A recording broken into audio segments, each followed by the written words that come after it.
I'm Zoe Davies and welcome to Thanet Writers Investigates Firefighting. When faced with a raging fire, most people would instinctively run the other way and call for help. However, as writers we may have occasion to put ourselves into the position of those brave people who repress these instincts and run into the flames. So today I've come to speak to a firefighter who's been doing just this for 13 years. She's asked to remain anonymous due to the nature of her work.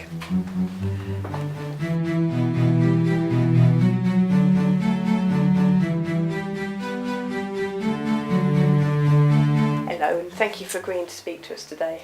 Can you tell us what it was that made you want to become a firefighter in the first place? Yes, it was partly circumstance and partly a desire to do something different to what is expected of a girl to do, maybe.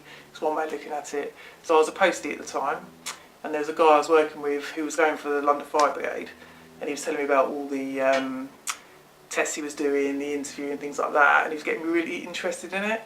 And I was like, actually, that's something I could do. And I was looking for a career, so not just a job, because being a postie to me was just a job. So I was like, I decided to sink my teeth into, and it really sparked an interest. So I went along to the interview and done all the stages and passed it and got in and haven't looked back since.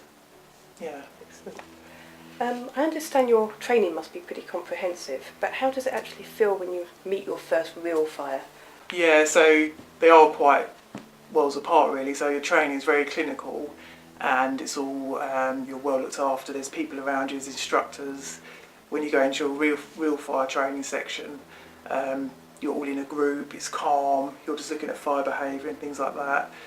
So in the real world, you go to your first shout and you kind of know when you're going to a real fire, you get this kind of feeling whether there's been multiple calls coming in, you know whether you're going to something that is going to be something or whether it's just a kind of malicious call or a fake call.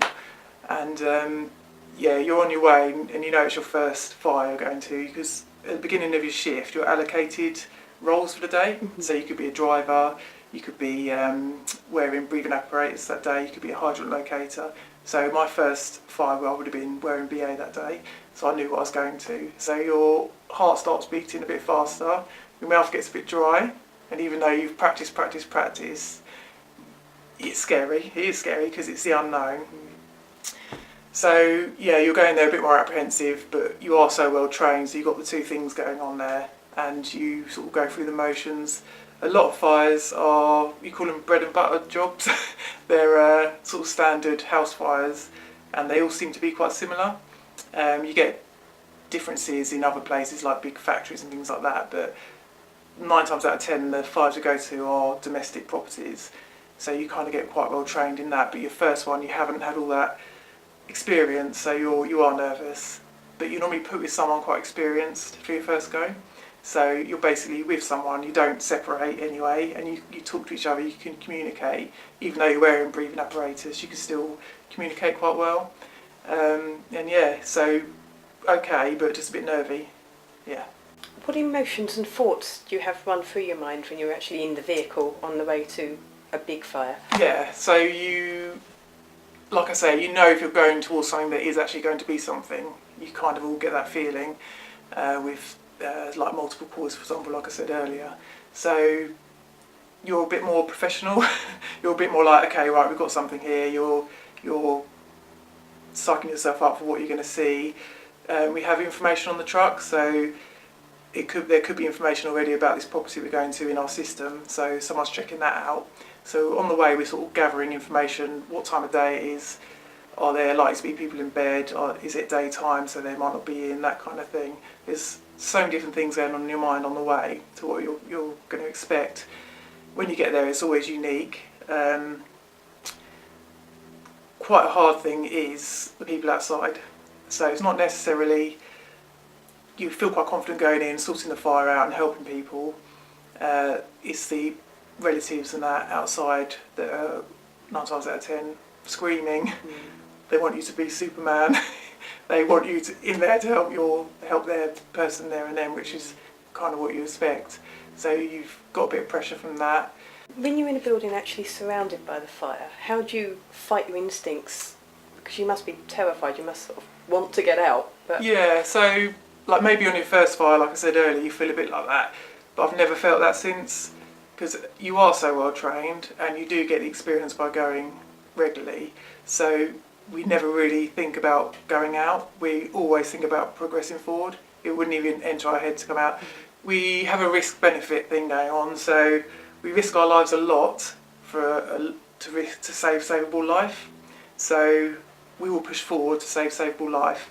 If we're going into a building that we know there's no one in, which you do have buildings like that, you know it's empty, all the family around, they're like, no, there's no one in there, we'll risk our life a little bit. So we will progress forward, but if I've been in fires where you start off, it's a ceiling dropping on your head and things like that, because the building's starting to be affected quite badly by the fire. So you're like, okay, right, we're going to pull back now. But you're not terrified, you're just being sensible, and there's no point in risking a lot for nothing. So yeah, we don't really ever think about, we're not terrified and think about going out. It is always progressing forward in a safe manner.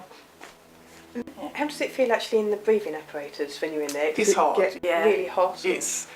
So your breathing feels a bit restricted in that, because it's like you're breathing now, it's nice natural air and it all flows nicely. When you have a breathing apparatus mask on, you have to breathe quite heavy to get the air in. And you're working hard, so you're naturally your heartbeat's elevated and you need more oxygen. So it is quite hard. And although you can communicate, sometimes it's hard to hear what's going on. We all have our own radios, so we do hear what's going on with the people outside, asking for information, things like that. But sometimes talking between ourselves is a little bit. And if we go in, there's crews already in there, we have to really shout for our masks to talk to them passing information and things like that. So it's hard, and you've got quite a lot of weight on your back with the oxygen tanks. What are the psychological effects of going into a fire if you know you've got a member of public in there that you've got to try and get out? Yeah, you become a little desensitised to it over the years, so you learn to deal with it. It is hard when there's a relative there. It stresses you more than actually going in to search for someone. I struggle a little bit with searching children's bedrooms, especially since having kids of my own. I hate searching cots and things like that, and I find that I sort of do it like, oh, what am I going to find? But you kind of get desensitised a bit, but certain things do hit home a bit more. If there's a casualty that reminds me of someone, I had one recently, and I think about them a lot after, because they remind me of a particular person in my life. That's when it triggers things, yeah. How do you, as a mum, how do you separate your mind from your kids when you're actually going into a job? Yeah, you don't really, because I can't really separate the two. I'm a mum and I'm a firefighter, and they just kind of, it's what I am. Thank you very much for telling us that today. So I hope that this helps you to understand some of the complex emotions that people have to face when they're fighting their instincts. I'm Zoe Davies, and on behalf of Thanet Writers, thank you for watching.